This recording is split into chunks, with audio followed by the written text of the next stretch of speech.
Welcome back guys to the PvP build with my Magdk build for the newest patch with a new set called Cinders of Ithelia. Drops in one of the new dungeons, Swarm Pit, on dealing damage, so any damage. Summon a Cinder Moth to chase your target without mercy for 8 seconds. The first enemy hit near the Cinder Moth causes it to stop and burst after 1 second delay, dealing 5.5k flame damage. And, which is really important, the burning status effect. We all know the burning status effect is by far the strongest status effect. Within 8 meters, so even a huge radius, only 8 seconds cooldown. If you compare this set with other proc sets like Kalurin for example, way higher tooltip, really nice proc set here. Backbar, pretty basic with Rallying Cry for the extra tankiness and weapon and spare damage. Deathier's Feet as mythic item, the best overall 1vx PvP mythic to be honest, gives Magdk stamina and HP, all 3 stats really helpful especially as a solo player, and you can basically play Deathier's Feet on every 1vx build, combined with 120 for the extra HP and Balog as monster set for the extra penetration.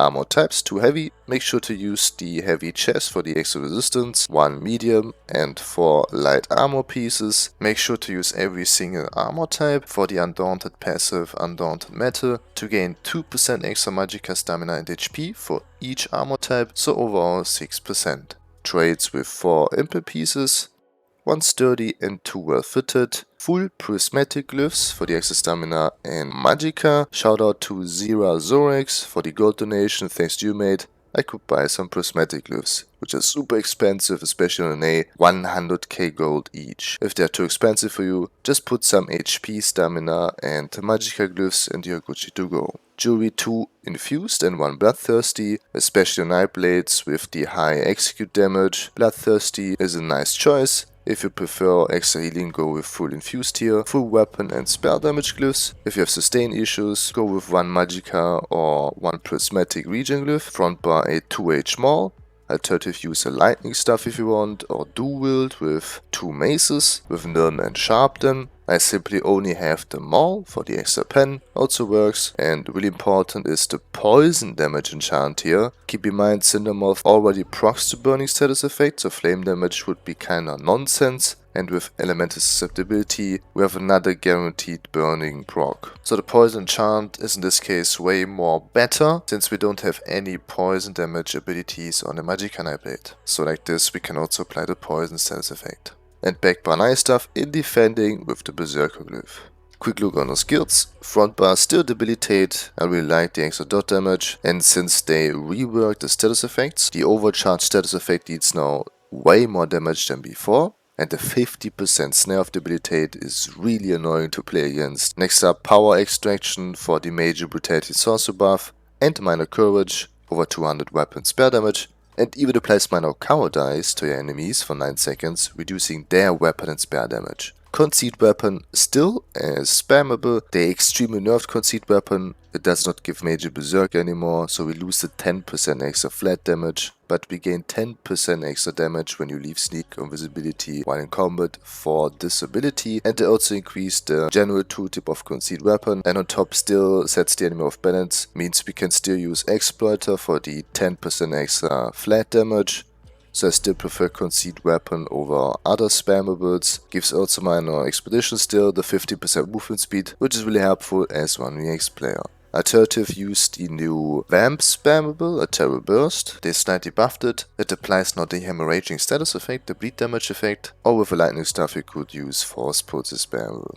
Merciless Resolve for the powerful Assassin's Bow proc and the extra weapon damage. Shadow Disguise for major prophecy and savagery, 12% crit rate buff. To be able to cloak, a nice synergy as a vampire. With the passive strikes from the shadows, we gain another 300 extra weapon spare damage if we leave sneak or invisibility. Incap is ultimate. They also reworked Incap. If you cast this ability with 130 or more ultimate, you instead deal more disease damage, stun the enemy for 3 seconds, and increase the duration of the damage taken effect to 12 seconds from 8. The duration of the 20% more damage buff will get increased by 4 seconds, and you gain a nice damage boost. Very cool. If you prefer the other morph with major defi, which also decrease now damage shield strength of your opponents, go with Soul Harvest. Backbar Elisas for the major breach buff, 6k penetration, and the 3 status effects burning shield and concussion. Race against time, still a snare removal for major expedition and minor force. Bigger Seraphy, and for 3k armor. Siphoning attacks, they completely reworked siphoning attacks. It costs now over 4k health, but passively, while slotted on either bar, you gain 200 magicka and stamina back for every 1 second, and even heal passively for 1.6k health. So in total 400 magicka and stamina recovery. That's insane.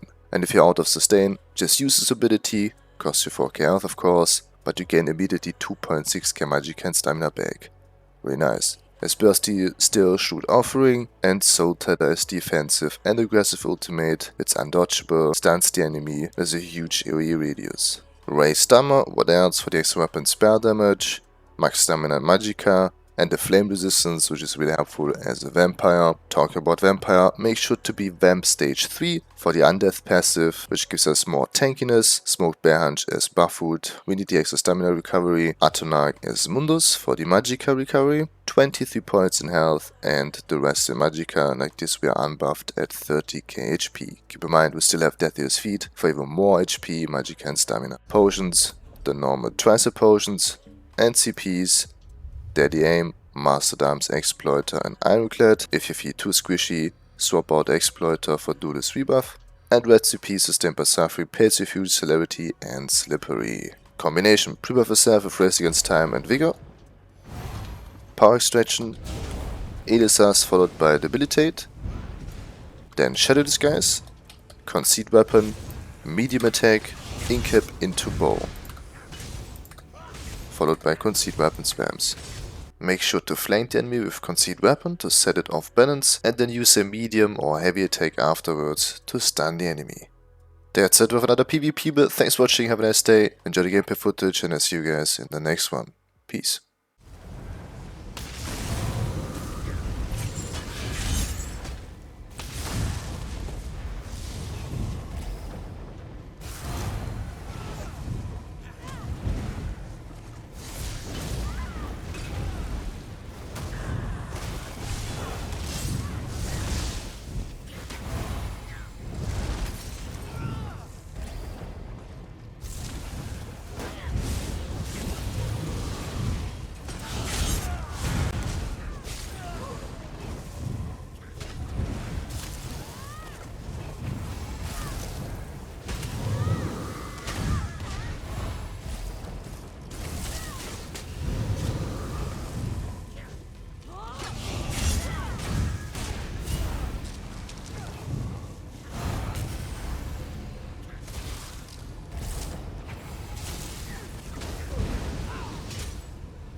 Fuck this shit, I'm out.